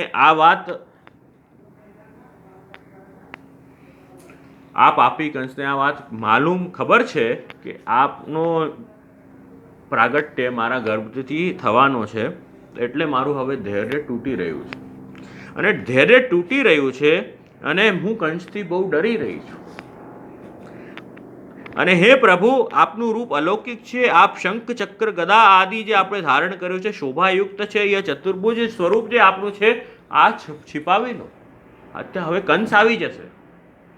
જો તમે આમાં આયરની જોઈ રહ્યા છો, બહુ સરસ વાત અહીં કહી રહ્યા છે। એક તો પહેલા સ્તુતિ કરી રહ્યા છે કે હે પ્રભુ આપ તો બ્રહ્મ છો, જ્યોતિરૂપ છો, આપ તો સર્વની આત્મા છો, કે આપ જ પરમાત્મા છો, આપ જ શ્રેષ્ઠ છો। પાછું કીધું વાત દેવકીજી કેવી સુંદર સ્તુતિ કરી જુઓ કે હે પ્રભુ આપ તો શ્રેષ્ઠ છો, કે આ સૃષ્ટિ પહેલા સૃષ્ટિ છે ત્યારે અને સૃષ્ટિનું પ્રલય થશે ત્યારે પણ હે પ્રભુ આપ જ બિરાજશો। આપના અતિરિક્ત બીજું અહીંયા કંઈ જ નથી। દેવકીજી એમ સ્તુતિ કરી રહ્યા છે। પછી છેલ્લે કહી રહ્યા છે કે હે પ્રભુ મને છે ને કંસથી ડર લાગે છે, મારું જે છે ને ધૈર્ય તૂટી રહ્યું છે, અને આપ આવી રીતે પ્રગટ થઈ ગયા છો 4 આયુધ ધારણ કરીને। હોતું હશે એવું કાંઈ, બધું છુપાવી લો। આ બધું આ ડર હમણાં આવી જશે કંસ। તો અહીંયા છે સ્નેહ બોલી રહ્યો છે દેવકીજીનો। આ બધી જે વાત અહીં કરી, જો ભક્તિ માર્ગ પ્રવર્તકાય નમઃ, એ ઉપર આપણે નામ જોયું કે ભક્તિ માર્ગ પ્રવર્તન એ કર્યું। તો ભક્તિ કેવી રીતે પ્રગટ થાય? ભક્તિનો અર્થ છે મહાત્મ્ય જ્ઞાન પૂર્વસ્તુ સુદૃઢ સર્વતો અધિક સ્નેહ એથી ભક્તિ। તો ભક્તિ એટલે મહાત્મ્ય જ્ઞાન પૂર્વસ્તુ, ઠાકોરજીની મોટાઈનું જ્ઞાન। મોટાઈનું જ્ઞાન જ્યારે હોય, અને પણ કેવી રીતે સુદૃઢ સર્વતો અધિક, પાછો સ્નેહ પણ પાછી એવો હોવું જોઈએ, સુદૃઢ અને સર્વથી અધિક। તો ઠાકોરજીનું મોટાઈનું જ્ઞાન આપણે એમાં જોઈ રહ્યા છે કે દેવકી જેવી સુંદર સ્તુતિમાં એ ઠાકોરજીના મોટાઈનું જ્ઞાન પણ છે, અને ફરી પાછો સ્નેહ છે ને એ મહાત્મ્ય જ્ઞાનને દબાવી દે છે, કેમ કે સ્નેહ વધારે છે। માં છે ને તો દેવકીજીમાં એ સ્નેહ છે ને એ વધારે છે। તો એ સ્નેહનું ઉદ્રેક એટલો બધો આવી રહ્યો છે કે એ મહાત્મ્ય જ્ઞાનને ઓવરલેપ કરી જાય છે। એટલે અહીં દેવકીજી પછી બધું કહીને, બધું ખબર છે દેવકીજીને, પણ છે તો એક માનું હૃદય ને, તો ફરી પાછા દેવકીજીએ કીધું કે આપ છે ને બધું આ છુપાવી લો। આપે જે ધારણ કર્યું છે ને,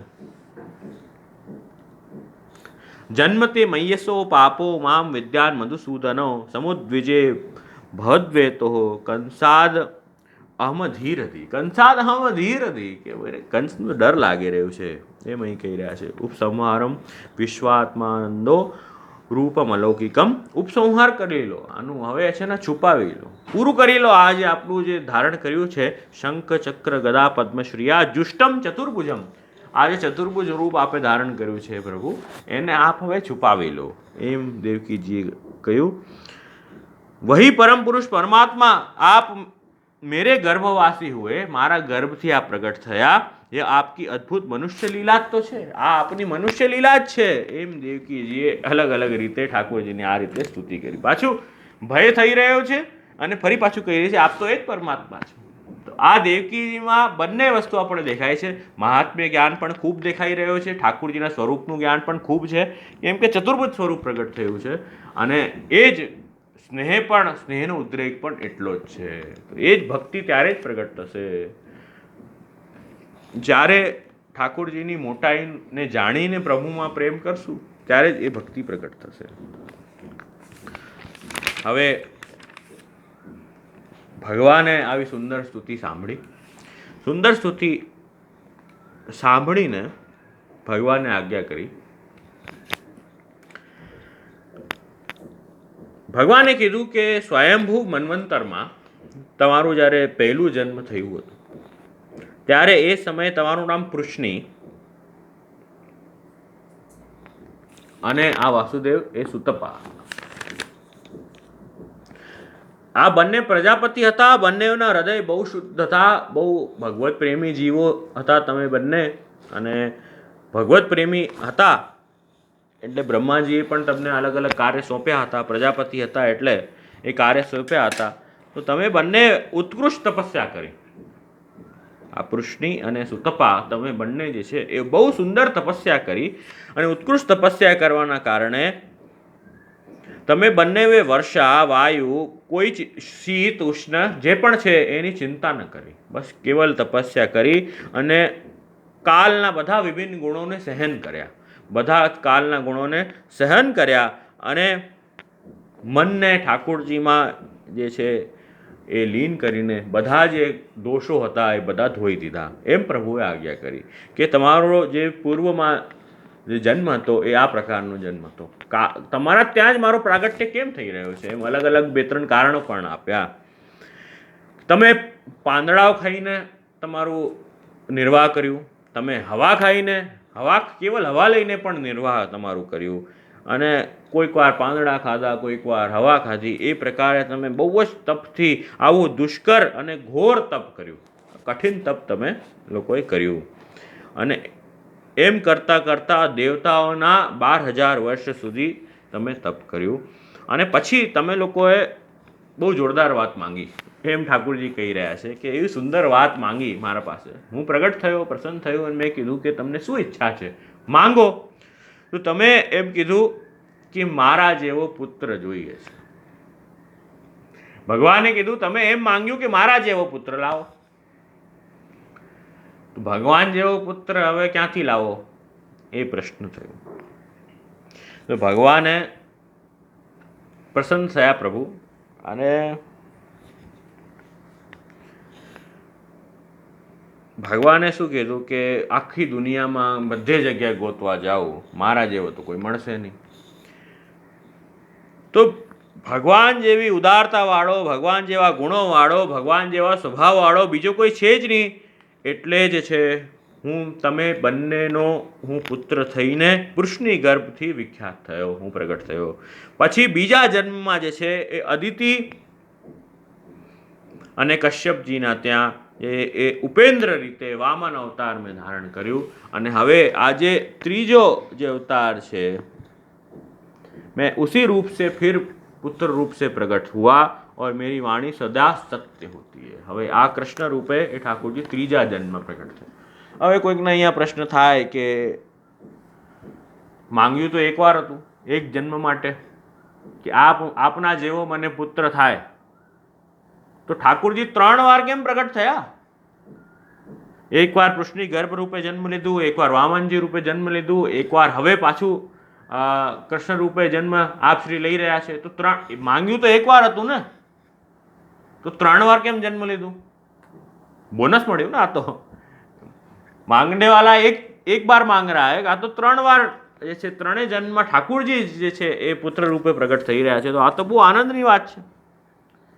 તો શાસ્ત્ર અહીંયા કહે છે કોઈકને કોઈક વસ્તુ આપવાની પ્રતિજ્ઞા આપણે કરી હોય અને એ પ્રતિજ્ઞા પૂરી ન કરી શકીએ, પ્રતિજ્ઞા કરી હોય આપણે કે તમને આ વસ્તુ આપશું, ઠાકોરજી શું કીધું? માંગો, તમને જે જોઈએ હું આપીશ. ઠાકોરજી આ પ્રતિજ્ઞા કરી, એમણે તપ કર્યું એના પછી. અને પ્રતિજ્ઞા પૂરી ન કરી તો શાસ્ત્ર એમ કહી રહ્યા છે કે એના સમાન જે માંગ્યું હોય ને એના સમાન, જો આમણે પૃષ્ણી અને સુતપા જે વસુદેવ દેવકીજીનું પૂર્વજન્મ છે એમાં એમ નહોતું માંગ્યું કે ભગવાન આપ મારા પુત્ર થાઓ, એવું નહોતું માંગ્યું.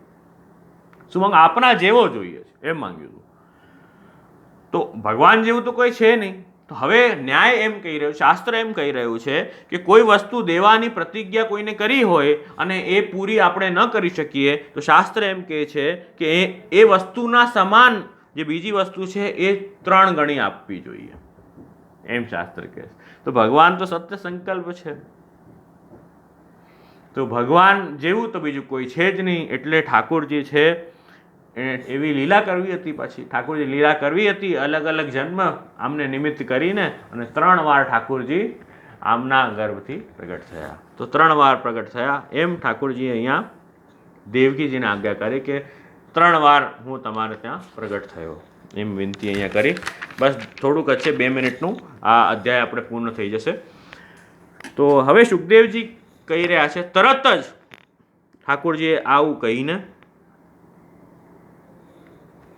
આવું સુંદર વાત ઠાકોરજી કહીને પૂર્વ અવતારોનું પણ સ્મરણ કરાવ્યું દેવકીજીને, અને આ વાત કહીને અને ઠાકોરજી એક નાનું સ્વરૂપ ધારણ કર્યું. નાનું સ્વરૂપ થઈ ગયું. દેવકીજી કીધું હતું ને આ ચતુર્ભુજ સ્વરૂપ છુપાવી લો, હવે કંસ આવી જશે. તો હવે આ વાત જાણવાની એ છે કે એ જ સમયે જ્યારે ઠાકોરજી પ્રગટ થયા ને એ જ સમયે નંદપત્ની યશોદા જે છે એમના ગર્ભથી યોગમાયાનું જન્મ થયો. અને યોગમાયા જે છે એ અહીં ભાગવતજીમાં કહી રહ્યા છે કે એ યોગમાયા પ્રભુની નાની બેન છે, એ અનુજા છે, ઠાકોરજીની નાની બેન છે. એટલે નાની બેન છે એટલે યશોદાજીને ત્યાં પણ સાક્ષાત ઠાકોરજીનું પ્રાગટ્ય થયું, અને એના પછી યોગમાયાનું પ્રાગટ્ય થયું. આ વાત તમને ભાગવતમાં નહીં મળે. શ્રી મહાપ્રભુજી સુબોધનીજીમાં બહુ સુંદર રીતે સમજાવી છે. તો એટલે અહીંયા ચતુર્ભુજ સ્વરૂપનું પ્રાગટ્ય થયું, અહીંયા કારાગારમાં ચતુર્ભુજ સ્વરૂપનું પ્રાગટ્ય થયું, જેમની સ્તુતિ વસુદેવજી દેવકીજી કરી અને ઠાકોરજીએ પણ સામે બંનેને આશીર્વાદ આપ્યા. અહીંયા ચતુર્ભુજ રૂપે પ્રાગટ્ય થયું, અને ત્યાં ગોકુલમાં શિશુ રૂપે ઠાકોરજીનું પ્રાગટ્ય અને ઠાકોરજી નાની બેન એ માયા યોગમાયાનું પ્રાગટ્ય થયું. હવે એ જે ચતુર્ભુજ સ્વરૂપ જે છે, જ્યારે દેવકીજીએ કીધું કે હવે આ આપણા ચતુર્ભુજ આયુધ છુપાવી લો, મને કંસથી ડર લાગે છે, આપ નાનું શિશુરૂપ થઈ જાઓ. તો એ જે ઠાકોરજી છે એમને તો કેવલ પ્રગટ અને અપ્રગટ થવાનું હોય. તો જ્યારે એ શિશુરૂપ થવા ગયા તો એ જે ગોકુલમાં પ્રગટ થયું જે શિશુ હતું, યશોદાજીના ત્યાં જે પ્રગટ થયું શિશુ હતું, એ દેવકીજીના હસ્તમાં પધાર્યું, અને એ શિશુમાં એ ઠાકોરજી કૃષ્ણમાં એ જે ચતુર્ભુજ સ્વરૂપ હતું એ સમાવિષ્ટ થઈ ગયું. તો આ રીતે અને યોગમાયા ત્યાં બિરાજી રહી છે, અને એ ઠાકોરજીની નાની બેન અનુજા છે, એ ભાગવતમાં જ લખ્યું છે. તો આ રીતે એ કૃષ્ણનું પ્રાગટ્ય અહીંયા કારાગારમાં થયું એનું વર્ણન કરી રહ્યા છે. અને એના પછી આખો જે વર્ણન બતાવી રહ્યા છે, શું વર્ણન બતાવી રહ્યા છે કે યોગ માયાએ પ્રગટ થવાથી શું થાય. હવે ઠાકોરજીને જેમ પધરાવ્યા ને, જેમ ગોદીમાં વસુદેવજીએ લીધા, પ્રભુએ આજ્ઞા કરી કે મને તો હવે તમે ગોકુલ પધરાવી જાઓ, એમ આજ્ઞા કરી અહીંયા 3ય અધ્યાયમાં. ત્યારે જેમ ઠાકોરજીને મસ્તક પર પધરાવ્યા તો બધી બેડીઓ એની મેતે ખુલી ગઈ. બધી બેડીઓ જે છે સંસારિક બેડીઓ એ ખુલી ગઈ, એની મેતે ખુલી ગઈ. પ્રયત્ન ન કરવો પડે. એવી રીતે જ ઠાકોરજીને જ્યારે આપણા માથે પધરાવીએ તો બધા સંસારના બંધનો ખુલી જાય. બધા સંસારના બંધનો ખુલી જાય. મોટી મોટી ચેનો હતી એ બધી ખુલી ગઈ. બધા જે દ્વારપાલો હતા એ સૂઈ ગયા. ઠાકોરજીના પ્રાગટ્ય કરવાથી જેમ કારાગૃહમાં સૂર્યોદય થયો હોય ને એટલો તેજ થયો. અને એમ કરી વસુદેવજી ઠાકુરજીને માથા પર પધરાવીને પોતાના માથે ઠાકુરજીને પધરાવીને આગળ નીકળ્યા અને યમુનાજીમાં પધાર્યા. યમુનાજી પણ ખૂબ વેગ યમુનાજીનો પણ હતો, એના પણ 2-3 નામ છે આગળ, એ આપણે નેક્સ્ટ સેશનમાં જોશું. તો યમુનાજી પણ ખૂબ વેગ હતો અને યમુનાજી ઠાકુરજીના દર્શન કર્યા. યમુનાજીએ પોતાનું સ્વરૂપ હજી વધાર્યું, હજી યમુનાજીમાં પ્રવાહ બહુ વધવા લાગ્યો. ઠાકુરજીના દર્શન ચરણ સ્પર્શ કરીને યમુનાજીએ જે રસ્તો આપી દીધો અને મેઘોએ ગર્જના કરવા લાગ્યા. મેઘ ગર્જના કરે છે જ્યારે, અને મેઘે વર્ષા કરી ઠાકુરજીને શીતળતા પ્રાપ્ત થાય એના માટે મેઘ પણ ઠાકુરજીની સેવા કરી રહ્યા છે. પાછળથી શેષજી પણ પધાર્યા, પાછળથી શેષજી પણ ઠાકુરજીને છત્ર રૂપે ઠાકુરજીની સેવા કરે છે કે મારા પ્રભુને કોઈ તકલીફ ન થાય. એ રીતે શેષજીએ સેવા કરી, યમુનાજીએ સેવા કરી, યમુનાજીએ માર્ગ આપ્યો અને અહીંયા શ્રી ગોકુલ પધાર્યા. શ્રી ગોકુલ પધાર્યા અને ત્યાં જ ઠાકુરજીને યશોદાજીને પાસે પોઢાડ્યા અને માયાને લઈને ફરી પાછા આવ્યા. જે માયાને લઈ આવ્યા તરત પાછા જ્યારે પાછા આવે છે ત્યારે એ નિમિત્તે પાછી બધી બેડીઓ લાગી ગઈ, બેડીઓ બધી લાગી ગઈ અને પાછા બધા દરવાજા બંધ થઈ ગયા. દરવાજા બંધ થઈ ગયા, બધા દ્વારપાલો પાછા ઊભા થઈ ગયા. એ જ સંસાર છે. ઠાકુરજીને એ જે માયા છે ને, એ ઠાકુરજી વગર એ માયાની ઉપાસના કરીએ. એ માયા કોણ છે એ આપણે પહેલાં લાસ્ટ અધ્યાયમાં બધા નામો જોઈ લીધા હતા. આપણે માયાના અલગ અલગ કયા કયા નામ છે, દેવીઓના નામ બધા લાસ્ટ એપિસોડમાં ગણી લીધા હતા આપણે બધા નામ. એ જ માયા છે. સ્વતંત્ર માયાની ઉપાસના કરવાથી જીવ જે છે એ સંસારમાં ફસાય છે અને સંસારમાં ડૂબાય છે. એટલે જીવ એ ઠાકુરજીની શક્તિ છે એમ માની અને ભલે નમસ્કાર કરો પણ એનો આશ્રય કરી કે એની ઉપાસના નહીં કરવી એ પુષ્ટિ ભક્ત અને એ વૈષ્ણવનું કર્તવ્ય છે. ઠાકુરજીની શક્તિ છે, પ્રભુનું ભજન કરો એમાં બધું આવી જાય, એમાં સ્વતંત્ર કરવાની આવશ્યકતા નથી. તો એ ફરી પાછા લઈને આવી ગયા અને ત્યાં ગોકુલમાં તો બધા અચેત પડ્યા છે માયાના કારણે. માયા શું છે? અજ્ઞાન છે. અજ્ઞાન બંધન કરે અને જ્ઞાન મુક્ત કરે. તો માયા ત્યાં પ્રગટ થઈ હતી તો યશોદાજીને પણ હોશ નથી. ત્યાં ગોપ સખાઓ જે ગોપો છે નંદરાયજીના બધા, એમને પણ કોઈ હોશ નથી. તો એ માયાને લઈને ફરી પાછા આવી ગયા. જેમ માયા ત્યાંથી ગઈને ઠાકુરજીનું પ્રાગટ્ય થયું, બધાને જ્ઞાન થયું અને બધા હવે ઠાકુરજીનું પ્રાગટ્ય સાંભળી બધા આનંદિત. આગળ જે એ પ્રસંગો આવશે એનું દર્શન કરશું. તો આ રીતે આ 3ય અધ્યાયનો પ્રસંગ જોયું કે એ નવજાત નાની કન્યાને લઈને અને વસુદેવજી પાછા આવ્યા અને યશોદાજી અચેત બિરાજી રહ્યા છે ત્યાં ઠાકુરજીને પધરાવીને આવ્યા. આ 3 અધ્યાયમાં જે છે આ કથા આવી રહી છે. તો હવે આના જે નામ છે આપણે નેક્સ્ટ ટાઈમ જોશું. 4 નામ આના હતા. કયા કયા નામ છે તમને કહી દઉં. એટલે 3 અધ્યાયનું દર્શન કર્યું આજે. દેવકી નંદનાય નમઃ, વસુદેવ દેવકી પુણ્યપુંજ ફલાય નમઃ, દેવકી મન પ્રમોદજનકાય નમઃ. આ નામ છે. બ્રહ્માદિ ભક્ત વાક્ય પરિપાલકાય નમઃ, शेष आदि भक्त सेवित शरणाय नमः और कालिंद्रे वेग हर्त्रे नमः. અહીં સુધી નામ જે છે એ 3જા અધ્યાયના નામ છે. તો તમે માર્ક પણ કરતા જજો. તમારી પાસે જે ત્રિવિધ નામાવલીનું જે પણ કાંઈ મટીરિયલ હોય એમાં માર્ક પણ કરતા જજો. જો આ 2 નામ પ્રથમ અધ્યાયના લીધા, 2-3 નામ આપણે દ્વિતીયના લીધા, 3ય અધ્યાયમાં આ બધા નામ છે. ક્યાંથી ક્યાં સુધી છે? 16 સુધી છે. એટલે 11 થી લઈને 16મું નામ સુધી જે છે એ 3ય અધ્યાયનું નામ છે. કાલિંદ્રી વેગ હર્ત્રે નમઃ. અહીં સુધી જે છે 3ય અધ્યાયનું નામ છે અને 4થ અધ્યાયનું નામ પછી આપણે આગળ યોગ માયાધિપતે નમઃ એ જોશું. તો આ રીતે આપણે આજનું જે સત્સંગ સેશન છે પૂર્ણ કરીએ. થોડું મોડું શરૂ થયું એટલે થોડુંક મોડું થયું પણ કાંઈ વાંધો નહીં. ઠાકોરજીનો આ લીલાનો પ્રકાર છે એનું ચિંતન શ્રવણ મનન કર્યું, આનંદ જ થયું. અને આટલો સત્સંગ આજે અહીં કરી અને આનંદથી પછી આપણે વિરામ લઈએ. બસ અહીં કહીને મારું વક્તવ્ય પૂર્ણ કરું છું. ન સમજ પડી હોય કંઈ પૂછી શકો છો, એટલે એમાં કંઈ ચિંતાની વાત નથી. શું કહેવાય? પૂછતા નર પંડિત થાય, એમ જ કહેવાય છે ને, એવું કંઈક કહેવાય છે.